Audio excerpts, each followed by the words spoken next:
Hello, good evening, and welcome. Hey everyone, and welcome back to another episode of the WrapChat with myself, Paul Butler Lennox. Flying solo today because Paul of the Websters is otherwise predisposed, so you're stuck with me. So today we have an actor, a voiceover artist. He'll kill me for this, but the home store and more guy. And a writer and producer and an all-round gentleman that I've known for quite some time, full disclosure. But Morgan is a shining example of, of a grafter, someone who works his socks off over a long period of time. Someone who works, and that's I guess that's the message behind this particular one, that in order to work you have to persevere, and that means for actors anyway, to keep your head above water, because it's a tough old game out there. So Morgan's a shining example of somebody who doesn't give up and has been around for quite some time, and is an incredibly talented individual, and I know this firsthand from working with him. He's good at the old accents and all, as well as the characterizations. And yeah, he's in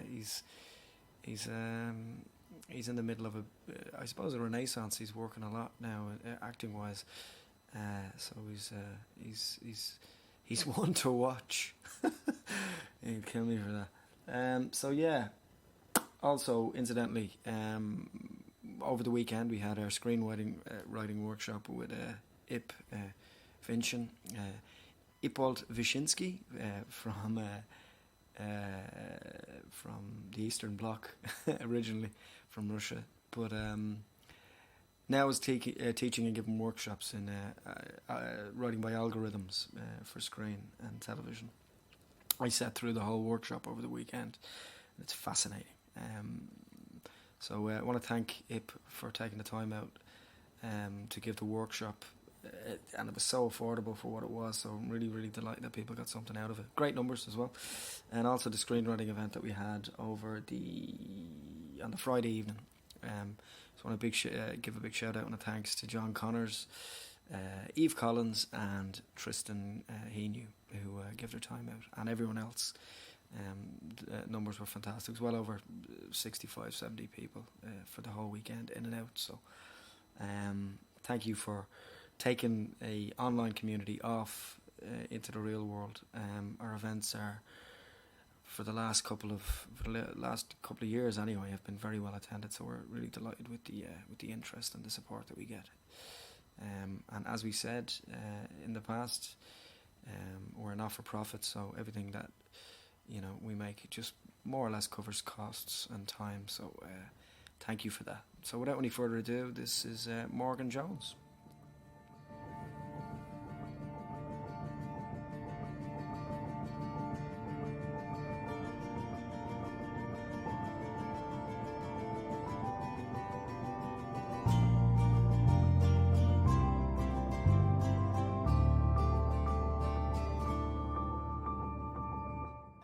How are you doing? I'm very well, thank you, Paul. I'm very well. I'm happily busy. Not so busy, not too busy to talk to you, but I'm in the fortunate position of having work to look forward to, which is just, yourself, just great. Yeah. As opposed, like going leaving the house with a briefcase with a house brick in it. Hello, neighbours, how are you? Yes, getting a bus. Nothing to see here. God, I'm dying inside. Good day, sir. There's my phone, which I might turn off.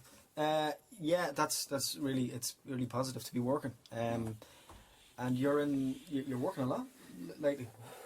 I've had a very nice kick-off to the year. I've been doing animation, voice tracks in Spiddle, out Galway way, in Tellygal, which I haven't recorded cartoons out there since The Ugly Duckling and Me, which was a lovely Danish series that I did in English, And it's lovely recording out there, and it was lovely working with Paul Tylack. I don't know if you've run across Paul. He's He's a stalwart. He's in so much material.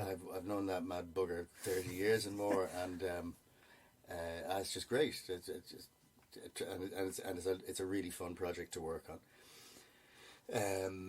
Then I had theatre work, which I don't normally do because I do prefer film for its brevity. Yes, In one way, it's kind of like having. I know a lot of actors get pissed off if you describe what we do as lying. Yeah. Okay.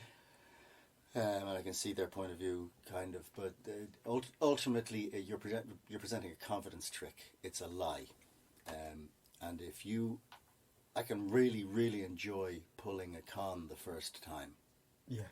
Around about week 6, yeah, I'm going, oh man, just put the cuffs on me. I'm lying, you know. So it's, but anyway, I did some theatre. I managed to play Charlie Haughey in The Peacock, which was great. Wow, yeah, what was that like? That was a blast. It was working with Colin Murphy and Conal Morrison again. Colin for the third time, Conal for the second time. I'd originally worked with Colin on The Guarantee, playing Sean Fitzpatrick. That's right, yeah. And that had come from a Fish Amble play in hand, script in hand production. I never saw The Guarantee on stage. At the time it was on, I was doing a lot of satire on radio with The Emergency that we were talking about earlier. Yeah, and but anyway, then I wound up getting cast in the movie, which was great, playing Sean Fitzpatrick, which was really odd, with given my politics and whatnot. Well, I mean, it's not like anybody who didn't have my politics wasn't burned. Didn't have a low opinion of him anyway, but I really had to park all the placards and shake with our posters for a long time. And you know, oddly enough, that was a weird experience. Beware of playing people you despise, because you kind of either end up feeling sorry for them or half understanding them, because you do have to. It's like that's where it is out of whack. My judgment calls are out of whack. My morality is all up in the air now. What do I do? Like, he's evil, so that's or someone like that is evil, and my yardstick of good and bad. Yeah. So what do I do when I humanise that character? Things are skewed and up in the air, and the cards are jumbled again. But there again, it's also the thing that. Yeah, you know, any bad guy, basically, ultimately, nobody gets up in the morning and goes, I'm evil. Well, I don't believe in the notion of God. Two. Well, maybe, you know. Tiny little hands can't even type evil! 4:15 in the morning. Well, I have the best words! I was going to say, Inda Kinney would probably be the closest to evil, I would imagine. He would be, like all his ilk, he's, you know... We're talking about a man who, you know, his own hometown doesn't have a regular bus service that charters all, like, you know, as a society, or you know, we're measured by how we treat our sick and our elderly. You know, there are people in his hometown of Castlebar who can't get up and down to the town centre if they get taxis. Yeah. You know, people in their 60s and 70s and so on. But anyway, yeah, good and bad. I'm not here to judge anyone. Oh, I am. Oh. Let me go on Varadkar for a while. We'll get to that. Pesco entering swine. Well, obviously, Minister, but yeah, let's not get too political. Yeah, I'll just take it back to the start. Acting. Why acting? Why did you become an actor? Because it was something I always liked doing from a very early age. My mum was great at doing voices and accents. Okay. And she was just wonderful. And I remember clearly when I was a kid, her answering the phone and thinking, this is a great bit, man, she's so entertaining, she's just doing this to make me laugh. But she answered the phone kind of with trepidation. And, hello, no, oh no, there's nobody here of that name. No, you have the wrong number. No. And then kind of go, and I'm thinking, what's Mommy doing? Phone would ring again.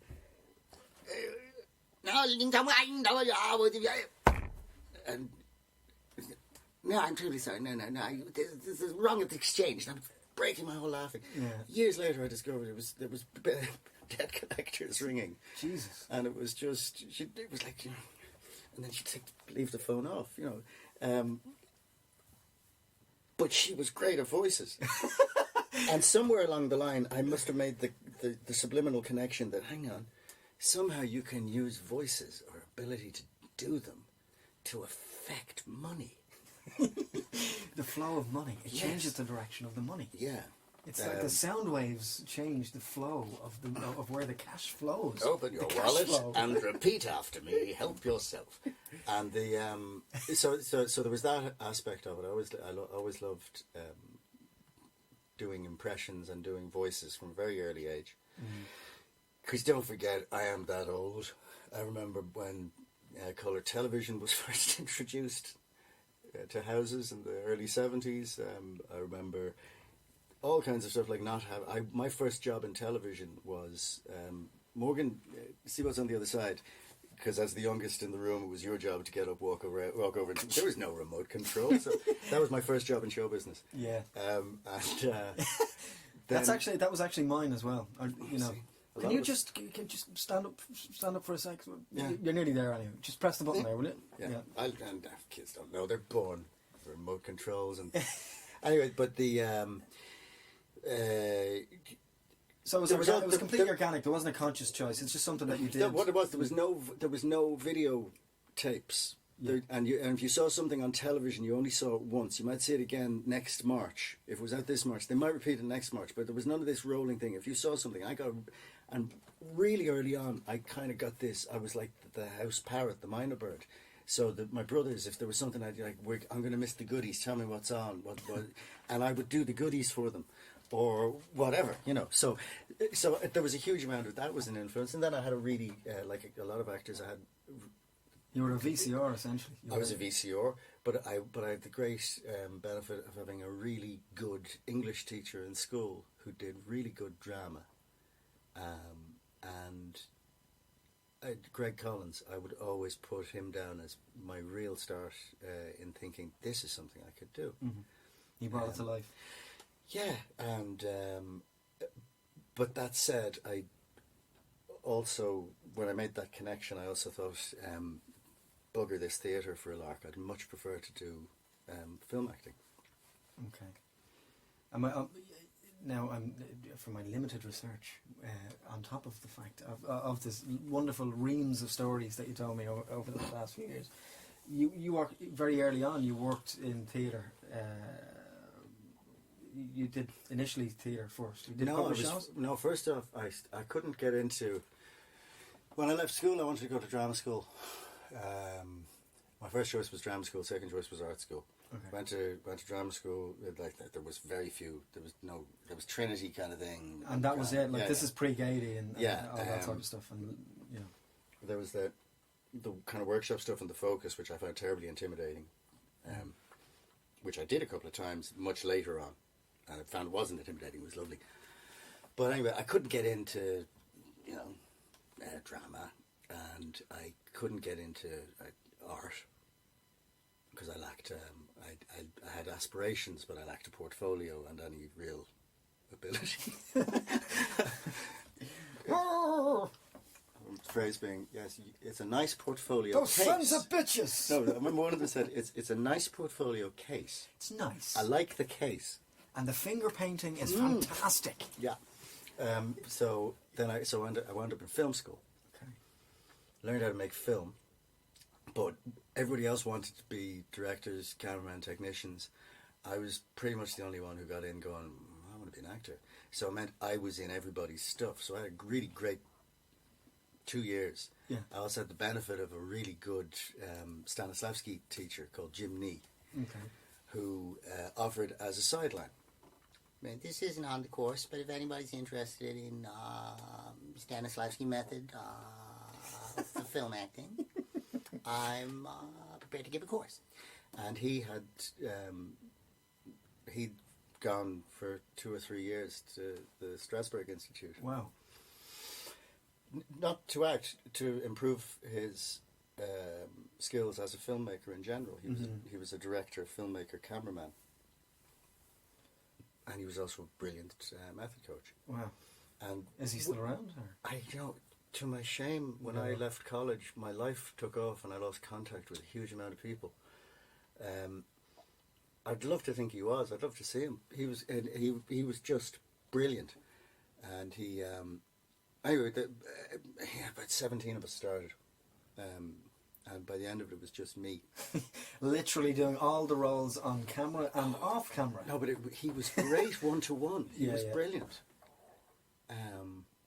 And he also he used to talk about in first year. My friend Angelina, or sorry, not Angelina. My friend Angelica Houston. And we go, yeah, Fuck off. Wanker, you're talking bollocks. Jim was really unusual. He's the only American I ever saw on a bicycle. Up until then, all Americans arrived everywhere on television and in real life in a car. Mm-hmm. They were really big and loud. And Jim was intellectual and ascetic and cycled and didn't, he was quite European. Yeah, sounds like a Truman Capote type character. Yeah, but he was, but he'd talk about, Angelica Houston. we go, yeah, a lot of bollocks. And then we're all queuing having a cigarette, kind of first week back in college in second year. Mm-hmm. And a taxi pulls out. It wasn't a taxi, it was a big kind of big black Merc limo-y thing. And Jim gets out the back. And we go, "Jeez, you've come up in the road, you know." Yeah. And out gets Angelica Houston. We went, "Oh, a child! It's not a child!" No, but manners, because it's like, oh, Jesus, it wasn't bullshit. Yeah, royalties arrived, lads. And then out gets Jack Nicholson. Fuck off. And we all go, forget Jim and Angelica Houston, it's Jack Nicholson, right? And she was lovely. She was, "Oh, Jim has told me so. You must be his students. He's told me so much. You're so lucky to have a mentor like this." And she was absolutely right. Yeah. And she was lovely to everybody. But of course, we were all kind of gravitating. Yeah, hiya. And because Jack Nicholson just walked off down towards Barry's hotel, smoking a cigarette, looking around. And I broke away. I couldn't. Yeah. I went over and I had to talk to him. And I went, "Mr. Nicholson." And he went, "Yeah." And it was like being caught in glare headlights. What is it? You've started. What are you doing? Say something, you idiot! So I went, "Are you enjoying your time in our fair city?" "What? Are you enjoying our fair city?" And he looks around and he goes, "Frankly, kid, it's a fucking dump." And walked back to the car. And I thought, oh. But that was amazing. Wow, I can only imagine what that was like. That was a great day at college. Well, nothing to do with starting as an actor. No, but but they are, because they're all as close as I'll ever get to an Oscar. But they really are, because these are their their formative experiences. This is what dictates how you engage with others. And show you etiquette, but also I suppose gives you realistic life lessons about the way shit really works. Not everybody is nice who's successful. Not everybody who is unsuccessful is also nice. Mm-hmm. But a lot of people are. I thought he was honest. I mean, it was a lot less. When would this have been? That would have been about 1980.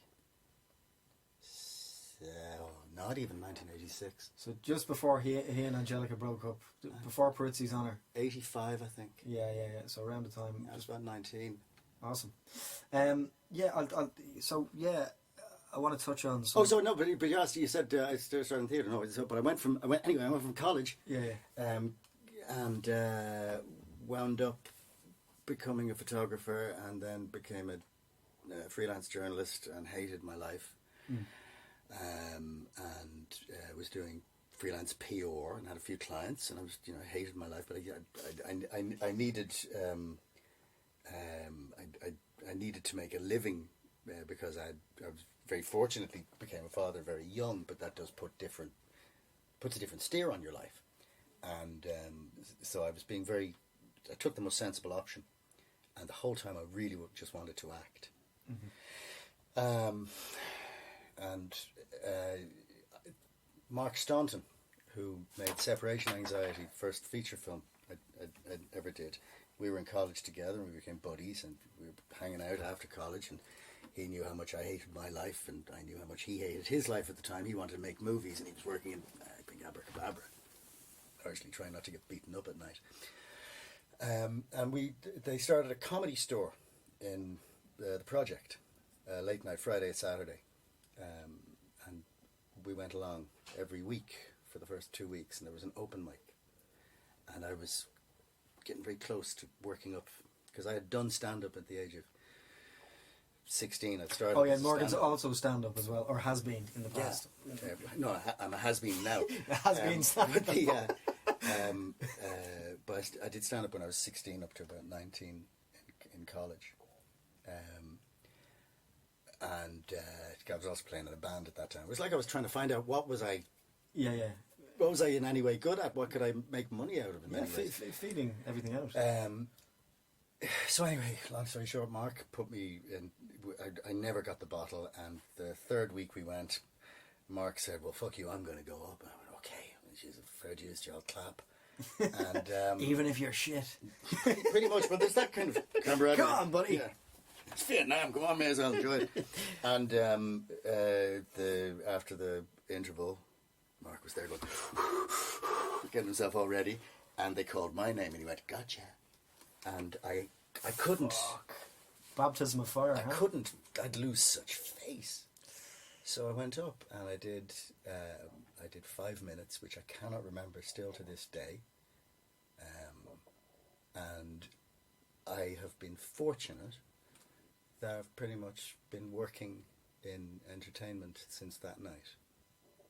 Because within 2 months of that, I quit all of my regular jobs against all advice from all of the old folks who, and in fairness to them, they were being sensible and conservative and thinking, you have a mortgage, you have a child, you have a wife, you have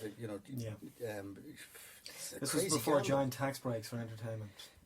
This is, and as well, it's like, so I'm like, let me get this straight. You are literally running away to join less than the circus. A circus owns a tent. You're a stand-up comedian. You don't even own the microphone you're cowering behind. This is the kind of stuff that was, Jesus. But within a year of that, I was writing for television and performing regularly. I was the house scriptwriter and comic on Nighthawks, the final season of that. Yeah. Which was the season that brought Charlie Haughey. For anyone who doesn't know, for some of our younger viewers who are in their early 20s or even younger, Nighthawks was a political satire show on RTE in the early 90s, late 80s? 80s. It was 89 to 91, I think. Yeah. 88 to 91. And well ahead of its time. Yeah. And we're the only satire show, to my knowledge, not pure knowledge, but I think we're the only light entertainment program, television program that ever brought down a ruling prime minister. Really? Yeah, it was Nighthawks, because Shay did an interview with Sean Doherty, who had been a previous.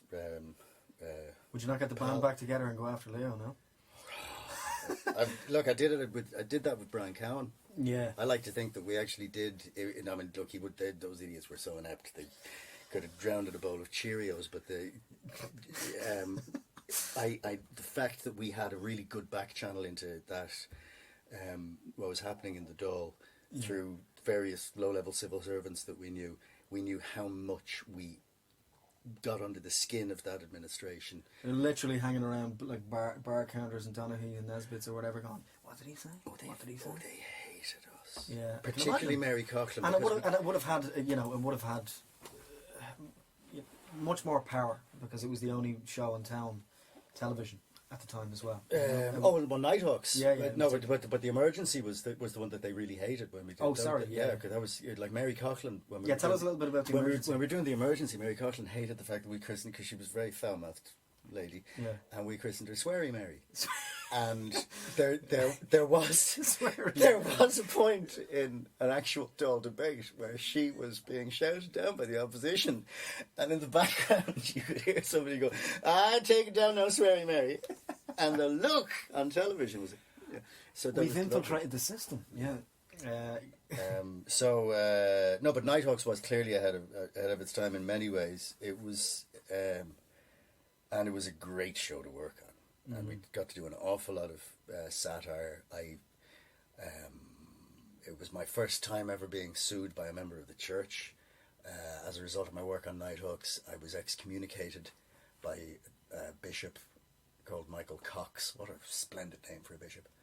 A Tridentian bishop from Limerick who got the train up to exorcise the demons from RTE, specifically those which were infesting Scrap Saturday, and the demons on the magic box in Nighthawks. And that was... Yeah, it sounds about as legitimate as the Ghostbusters. That was a career high for me, though. I think it's still in my bio. Excommunicated. Yeah, and what a lovely rubber stamp to get. Still get leaflets from the church. Do you? You would think like, that they'd send out a memo. Lads, did you not hear? It's almost as if the magic doesn't work. They've been lying to us. Shh.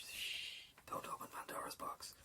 And then obviously voiceover as well. You do a tremendous amount of voiceover. Yeah, a lot of commercials, a lot of cartoons. I prefer the cartoons, obviously, although commercials were, for many, many years, very good to me and my family. When in my late 20s, early 30s, I found myself quite quickly... I went from having a small family to a much bigger family, which was lovely. You know, but suddenly I was aware of, if I'm on the road doing stand-up a lot, if I'm away looking for film work which is going to take me away, if I'm doing theatre, I'm going to miss a very important part of these kids growing up. Yeah. And that's any parent has that, but in terms of the kind of skill set that I had, the only way that I had of making money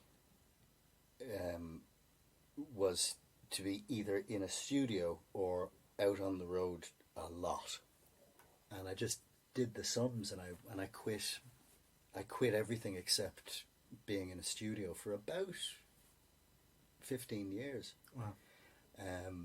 I didn't. There was a little break here and there. I did one TV show, and I think I did one play, but I would take on nothing bigger than a radio play. There was something. There's something manageable. You can 9 to 5 voice work if you're fortunate, and I was fortunate because I was versatile. I was quick, and if that makes you easy to work with, I guess, so I got that's what I did for about 15 years, and I didn't, when I'd always said when the kids were all older, and all grown up, that's when I'd come back, and I'll be looking for the kind of work that I really enjoy, which is film work. Because that's the purest fun for me. Yeah. 15 years have passed. Well, Morgan C. Jones. It was weird because I had set I had set last September as the date that I was going to come back. The big comeback. when I was doing it, because when my you literally had a doomsday clock. When my youngest was born. Yeah. Like when she comes of age. I said, well, when he goes into first year, secondary school, that's when I'll go, okay, well, I'll try and concentrate on getting film work going and theatre and being out there and not living in this little padded room with a microphone in front of me. And then the recession came along. And so my plans were accelerated by some 10 years. And but that is the huge silver lining, because if I hadn't suddenly had all of my voice work dry up. Because it disappeared. Completely. Apart from one regular gig a month, and just to put this into context, at one point in the past, you would have had several jobs on a day. Clearly not every day, but a busy schedule of a day. On a 5-day week, I would book on the quarter hour. Yeah. I would bounce from one studio to another, pretty much from 8 in the morning till 5 or 6 at Just night. to put that in context for people who have an interest or thinking about getting into voice work, it's incredibly competitive for a start now, and the work is just not there. Now you would imagine that because there's different outlets now and internet ads and blah blah blah, but it's incredibly competitive. So be aware of that. Hugely competitive. I think I was in a kind of a very fortunate space where I was kind of competing with myself for time. Because I'd managed to get it's the nature of Irish radio advertising was really, really lush. You hear echoes in what's on the radio now, but there was a real golden era. Pretty much a lot of really good, really funny, really solid radio commercials that transcended being commercials. They became little sketches, little gags, little running things, and people became very fond of them. And the most became part of people's consciousness. And they occupied a space which is now taken up by funny memes and cat videos. Yeah. But it was a very Irish thing, and it was even more. It was a beautiful and pure outlet, because at the time, the kind of people who in Britain, for instance, creative writers and producers and creators, use that new word, influencer. At the time in England, they would have automatically been funneled into working in BBC radio and television as gag writers, as script writers. There was an outlet. These people were encouraged. With the absolute exception of Nighthawks, there was never anything like that in RTE. And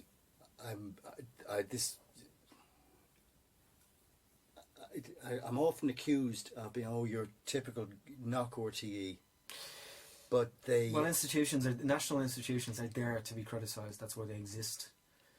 In my opinion, they should be criticised because they have a higher remit, and my problem with RTE is intelligently so. But go on, sorry.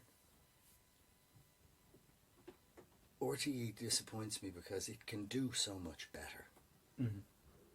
It can do so much better than pissing money away on 4 or 5 expensive clothes horses interviewing the canteen. When you see what happens when they actually put resources into drama,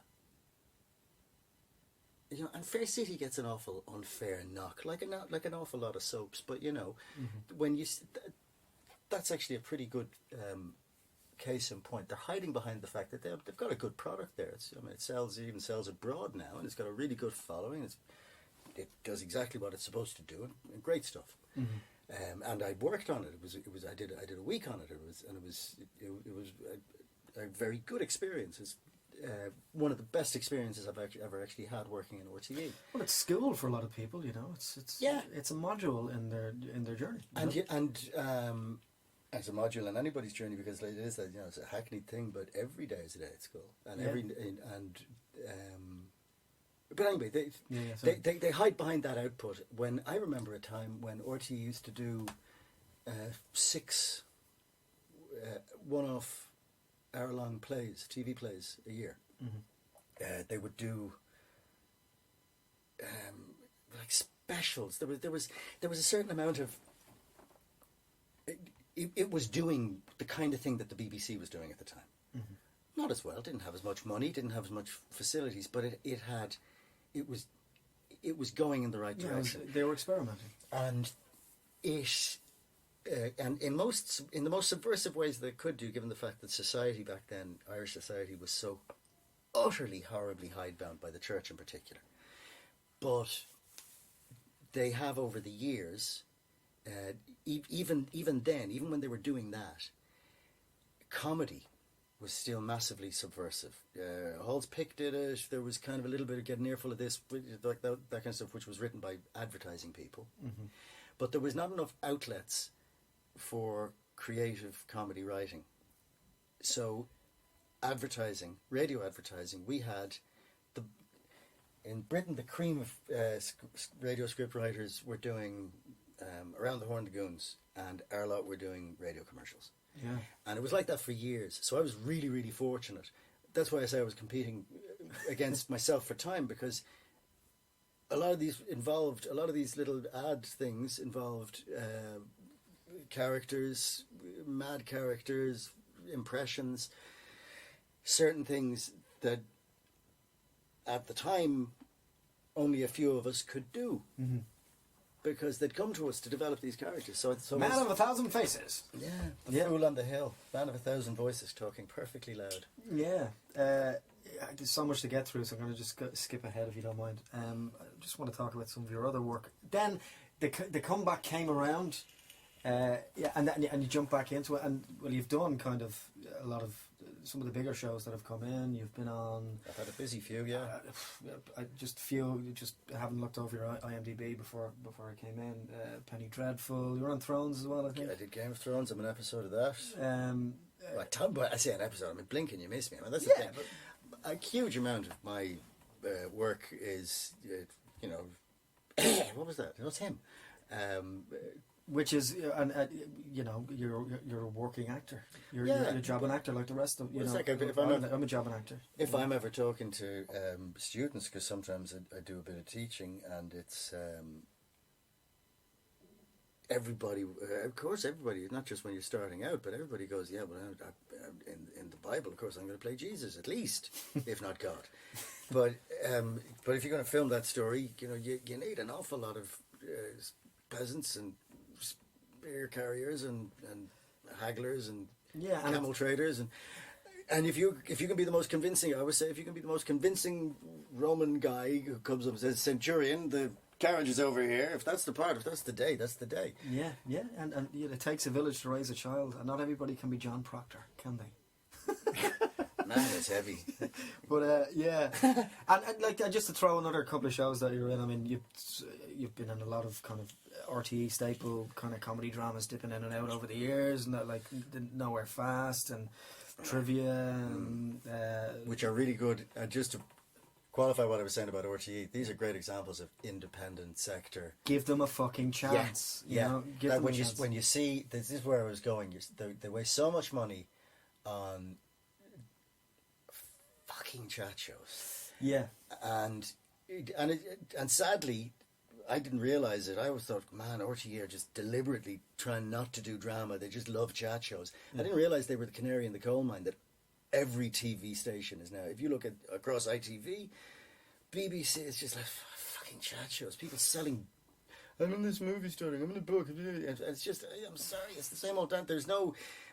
Chat shows have their place, and that kind of promotion. But they're not what they were. It's not Billy Connolly riffing for no reason other than he happened to be in the area, and Parky wanted him on because he's a pal. Or Peter Ustinov, or David Niven, people who were actual raconteurs, people who had stories to tell, people who were unusual because you only saw them on television maybe twice, and it was, well, I'll talk to him.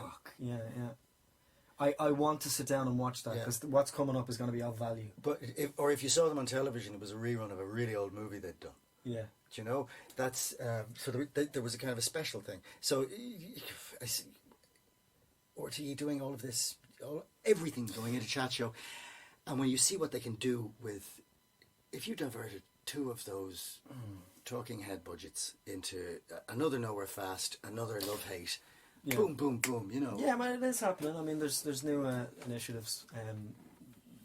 There's a new comedy pilot scheme through the Film Board and RTE where 5 were shortlisted and they'll go and make a pilot. So, which is encouraging. Which is good. And the Storyland thing was hit and miss, but it did produce, a snowball going downhill with the Hardy books and so on. So I produced a sci-fi. We entered a sci-fi that I produced for our Storyland. Storyland, yeah, which is quite. There's a poster over there, actually. Oh yeah, there you go. Again, great, wonderful training vehicles for people. I know so many people that have either been involved in a show or directly produced something for it. So it's there, Great when you get if you have the skills, or you want to get the skills, or you want to use the skills or polish the skills. If there is those outlets are essential. Yeah. But and I'm not knocking the ones that are there. I'm just saying there could be so many more.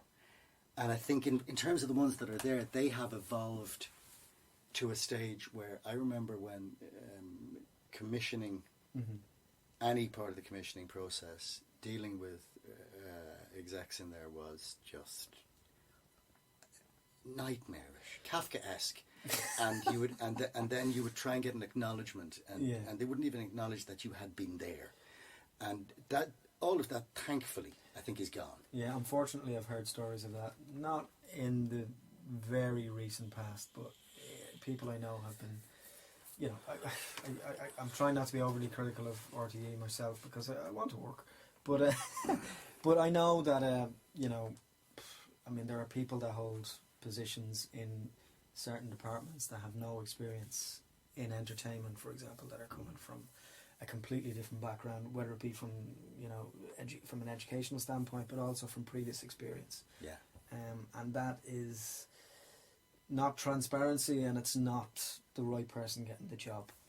I know they may have a smaller pool to pick from, and they've made great strides in terms of bringing people over from, particularly important, bringing people back from the UK to wrangle these departments and sort them fucking out, which is good. Yeah. What would I know, just being a lowly actor? But I just want to move on, if that's all right, and talk to you about a couple of gigs that I find of interest. Munch away, effects. go ahead. Just want to hear you edit this. Yeah, it's like that scene in Toast of London, the porn scene, the gay porn scene.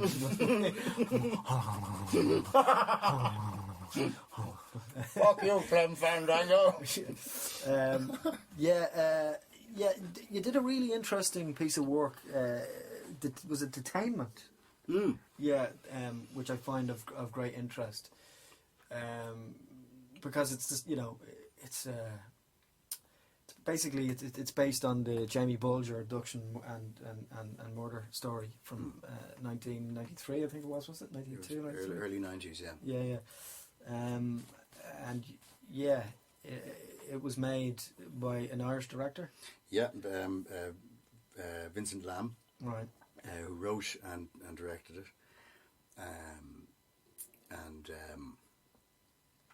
it was it's a really harrowing story.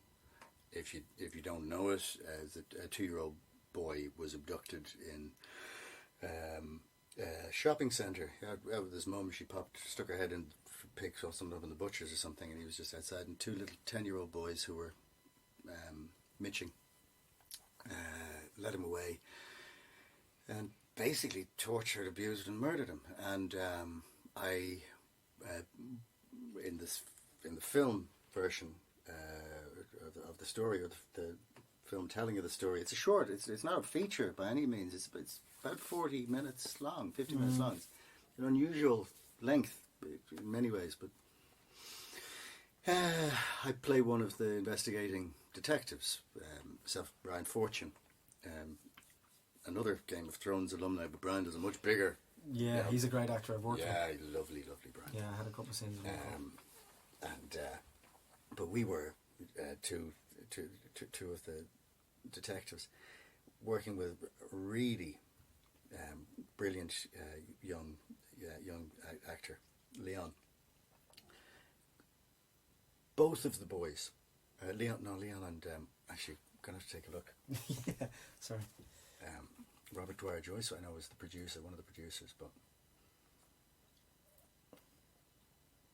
I think Leon might have been the other one. Yeah, I turned off my data because I didn't want phone calls and stuff. I'll find it.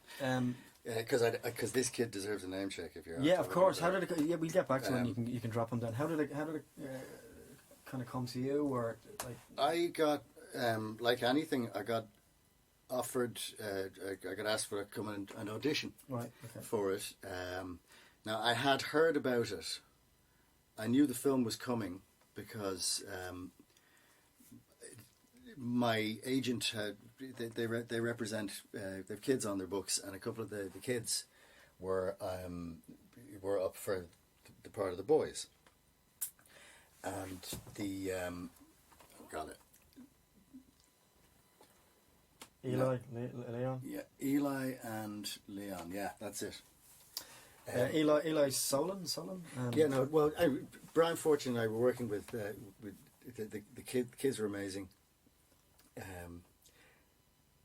and Eli and Leon, and they, in terms of carrying the story, they're the ones doing the really heavy lifting, because they're playing these utterly damaged kids who have done the most unspeakable things they did to this child.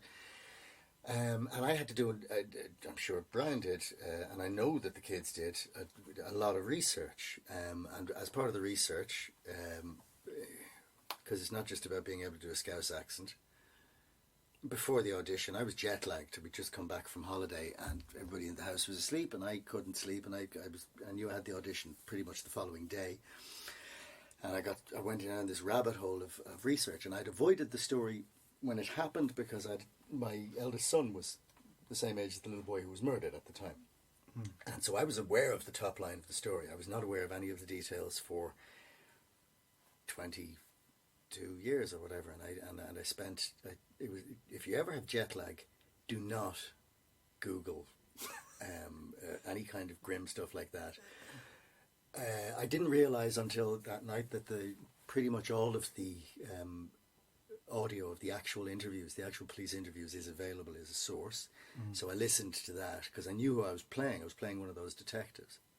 And of course, it's a horrible thing to have to do, but I think it's very important, particularly in a story as important as that, because if you go in thinking with your preconceptions, so I'm a cop, I'm from Liverpool, I'm questioning a kid. You'll think, okay, how would I question a kid? And you might be right, you might hit all the marks, you might be lucky. But you know something?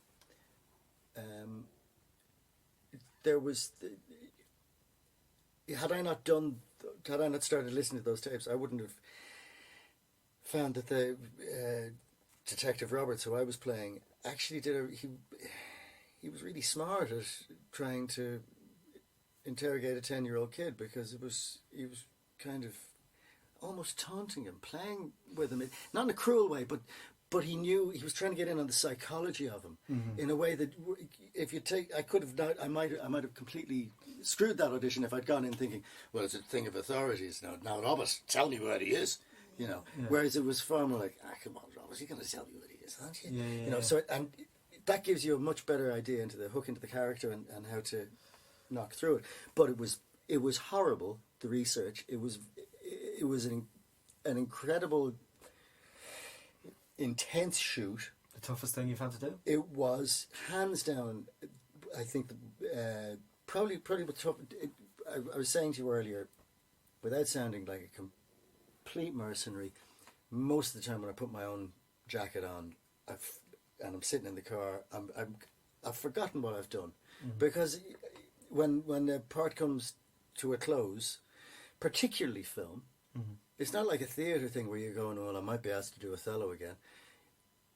I did the hard drive wipes immediately. It's like it's just set to just clear all the cookies. That one stayed with me for about 6 or 7 weeks. And it was because I get very. It's probably back to the. I'm not a very method actor. Okay. I live in a normal street. I've got a family that would not they don't take me seriously in the least. No more should they. If I started spending the day around, well, today I'm going to be Russian for the rest of the week, kids, because I'm playing a Russian diplomat. That's not going to wash. They already think I'm an arsehole as it is. So, but it's best to leave the narcissism outside the front door. Where I get very methody is, I guess, is I play stuff over and over in my head, and depending. It's why I love being a day player because you don't get the same. I engage very much with a part if I'm doing it while I'm doing it, but I like to be able to get rid of it and download it. When you're doing a bigger project like that, or more something like Detainment, which really gets into under your skin, I have the other guy's dreams. Really?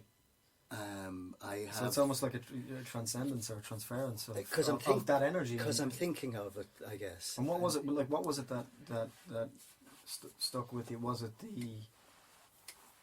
there like an unconscious guilt about how you manipulated those children in that scenario? Was that part of it? Having the other guy's dreams. In that case, it was just dreaming about the evidence, dreaming about the stuff that the bad stuff. So there was, but particularly when filming, because this is where it gets really, really trippy. Yeah. It's one that you're kind of prepping all of the stuff in your head, but then when you're filming it, so you've got all this bad shit happening in the background. But then you can actually, when you go to sleep at night, your brain processes your day, and your brain goes, okay, well, this is all this old data, and this is the new stuff. So, now we've got images and actual instances and people and physical, tangible things that happened to you with all of this stuff that we've been having nightmares about. Let's have fun. And that's when juggle all the balls together. So my dream about whatever happened that day, the usual stuff like this has got to be a dream because there isn't a unicorn in the shot, so it's got to be flying, all that kind of stuff. And usually it's fluffy and lightweight like that, but it was not. It was not for that particular one because it was just her, because I was having I'd be dreaming I'd be as you're thinking of the day, you're playing it back in your head and you're going over the evidence, it becomes more real and it becomes horrible. I had really, really horrible sleep. And it's a real, what a first world problem, because I'm just dealing with the stories. Yeah. But it's funny, doing fiction, it can happen. It's the longer you engage with something. Yeah. Well, what we've learned from this is that Morgan has range. We're gonna have issues. So he's available through his agent.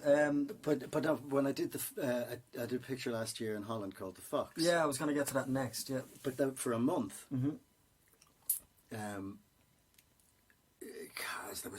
was a long kind of a dance, that one, because it was over Skype.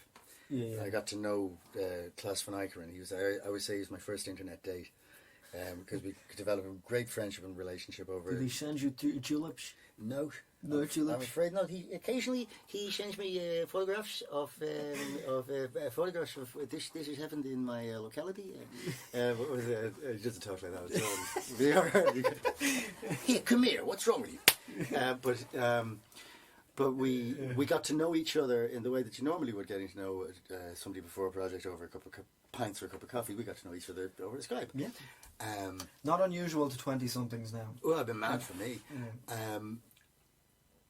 But then I did my preparation on the script, which is entirely different, because it's kind of my preparation on that script was I don't learn a script. I read it and read it and read it and read it and read it, until it's kind of there. And then before I go on, because then the other reason I love film instead of theatre, people say, how do you remember all of that? In really short bursts. That's how I remember it. Because you don't have to remember it all together. But you're really, really familiar with it. So just give us a brief synopsis. It's a kind of an espionage. I play a Europolitics, Europolitical kind of. It's kind of it's about our data being sold on. It's actually it's getting increasingly topical. Yeah, how about that? At the core of it is I play a former cop, former Irish Garda, who becomes an Interpol. Am I Interpol? No, I'm Europol. Europol. I pay such attention. You see what I mean? Yeah. Once I take the jacket that one didn't stay with you. I was in what? Is the it good? Fox did the Fox. So I play a Europol agent who basically stumbles across a plot to subvert European democracy and march all of Europe, but in this particular instance, Holland, into a kind of a fascist state. And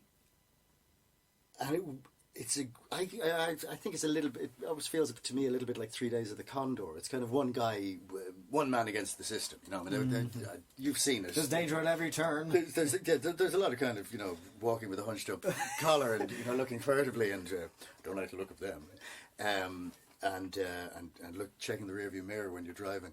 Mm-hmm. But on the surface of it, the worst hurdle I had to get over in making that film was being away from home for a month. Mm-hmm.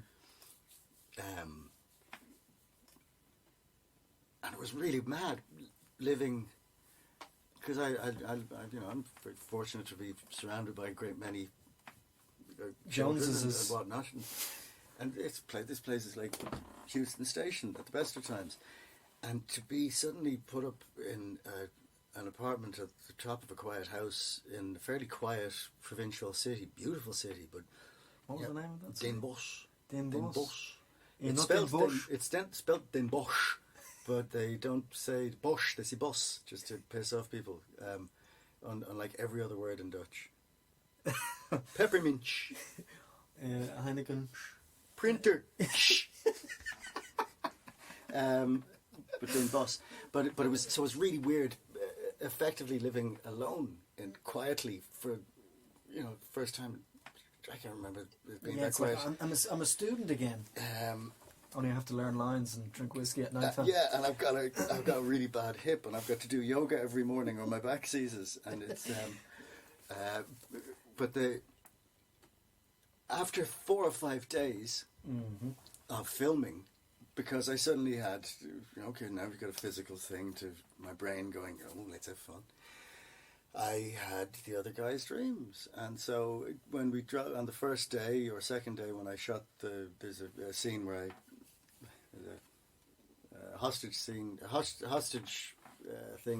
goes wrong, a siege. See, I know about this, but I'm trying not to interrupt him. But I accidentally kill a kid. Yes. And spoiler alert. Yeah. It says it on the website, I think. So then you're okay. Following an incident where he not intentionally shoots a child in the face. He schiette de jongen, which is Dutch for I shot the kid. He schiette de jongen. Alsjeblieft. But the alsjeblieft, yeah. It was. I had nightmares, frequent nightmares for a few days that the gun went wrong, and I Brandon Lead him. Accidentally killed him with a blank. There was a blank in the chamber, and wow. And the way it was shot, there was no way. There's other stuff like any kind of action, anything where, because I'm really bad at the physical end of being a man. Mm-hmm. I've never, we did a sport movie ages ago. Remember? It was I was going to go, what would a man do in this situation? Because I've always avoided sport and things like that, because this one's going to hurt. What would a man's man do? Well, we found out over the last couple of days exactly what men's men do. Yes. in sticky situations. You got that. Weasels. And it's not to be commended, but the. Anything where basically I had to do any tough guy stuff, shoot a child in the face, knock somebody out by cutting off their carotid artery and stuff, I would have a nightmare about. So there's a shot where I subdue somebody, I don't kill them, but I put them in a sleeper hold. Yeah, and I put them in a sleeper hold and they fall asleep. And I had this dream where I put them in, I talked through with class and we did it, and it was like playing the whole thing over in my head, did the scene. And I put my arm around Ingrid, the actress who was in the car, and I do the sleeper hold, and I hear, okay, cut! And I turn around and I go, was that okay? We got that? And everybody goes, yeah. And they start moving slowly towards the car, and I look around, and Ingrid's there with her neck broken. So I have those kind of dreams. Jesus, okay.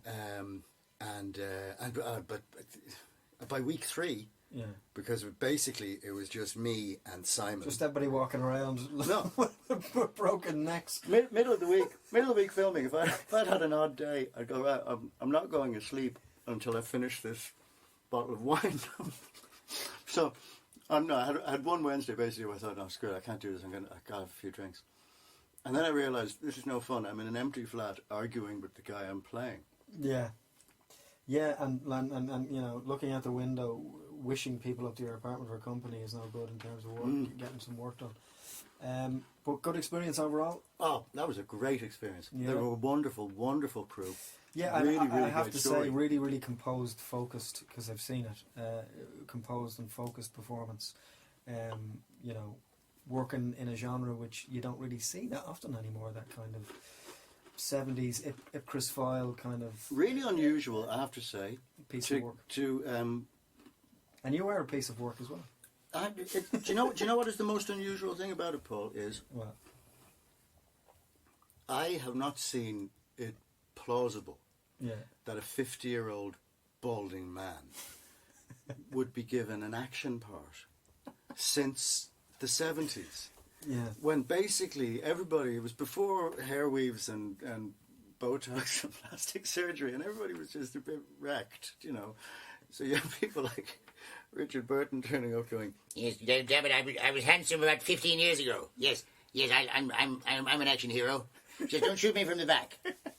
and so it was really unusual. I think taking a gamble, and quietly. you don't see an awful lot of, and this is kind of important in many ways, because as you get older, you get more invisible, and an awful for an actor my age, I could reasonably expect.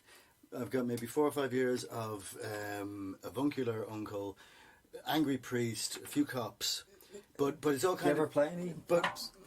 But I've had a run of cops. All I'm doing is cops. You are the law. But of all people, but the kind of parts that would come, the kind of day player parts, you know, where you're playing age appropriate. Well, yeah, what is now age appropriate, because every action hero, everybody driving a story is really ageist. They're between 20 and 30. Yeah. You know, most stories are focused on those characters of that age. This was a really unusual picture because it was about the story, and that's why it was really lovely that there was this kind of ordinary, middle-aged, baggage-ridden, alcoholic. A man. Yeah. You know, just a man. I mean, he takes an awful lot of the standard, you know, fiction gumshoe. Yeah, Box is yeah, alcoholic, of course, shady past, kind of gets on with his But family. it's done so well. Yeah. No, but it is. It's you know, like even the best movies, you know, it's not perfect, but it's a great performance from you. I'm just going to ask you. We're gone a lot later than we normally do on this. I'll just ask you one last question, which I try to work into a lot of the podcasts, particularly to the listeners. Do you ever fucking shut up? No. Look, when it's flowing, you try and let it flow. You know.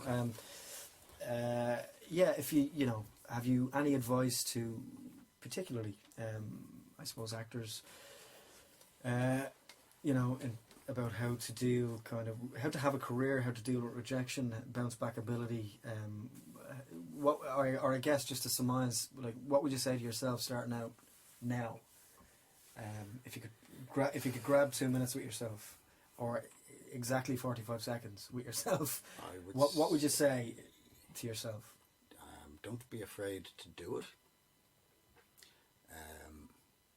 I would say you are going to have absolutely awful times and great uncertainty, but they're going to be balanced by really interesting times and great fun. Enjoy, if you've decided to become an actor, enjoy the experience of it, because you know the uncertainty, that thing of, you know, I've nothing to do today sometimes. That's actually really, really good training for a film actor, because you know, you turn up at 6, they pick you up 6 in the morning, they feed you and they get you ready and they do your hair and they put you in a nice frock. And I'm not complaining, it's just the nature of the business. You mightn't get used that day, or you might get used at the very end of the day. And what better way to prepare for that Than to sit on your arse. than getting used to having time to not waste. Time is really, really precious. And I wish I was as zen as I sound now. increasingly over the years, I don't waste, if I've downtime, I try and meditate, or I try and do yoga. I used to read. I'm trying to avoid phones and social because that's a horrible dragon when it gets into your head all day. But just actually using that time to develop the skill of doing... Liking your own company, I guess. Yeah, doing nothing. Being self-sufficient in yourself. Not wasting time. Take up an instrument. Learn a language. Do a self-tape even though there isn't an audition. That's a great way. That's something actors should always do. Self-tape. If you've got nothing on, do 2 or 3 self-tapes a week until you're really good at them, so that when the actual self-tape audition request comes in, you're not going to be running around going, "Oh God, where's the best place to shoot?" I occasionally I give classes in how to do self-tapes, and it's a bit like knowing how to do a self-tape is absolutely fine. Do this class, but it's a bit like saying, "I'm never going to die in a fire because I've got a smoke alarm." No. You've got a smoke alarm, but you actually have to have some kind of a drill. You have to have some idea of what to do in the event of a fire. And what do? You do a drill. So do a few self-tapes. Don't waste your time. That's the drill. Yeah. These drills could save your life. Terms and conditions apply. Listen, thanks a million. That was a lot of fun. And we could stay here for hours. So yeah, thank you. Thank you very much. I'm sorry for going on. It was inevitable. Thanks. Excuse me.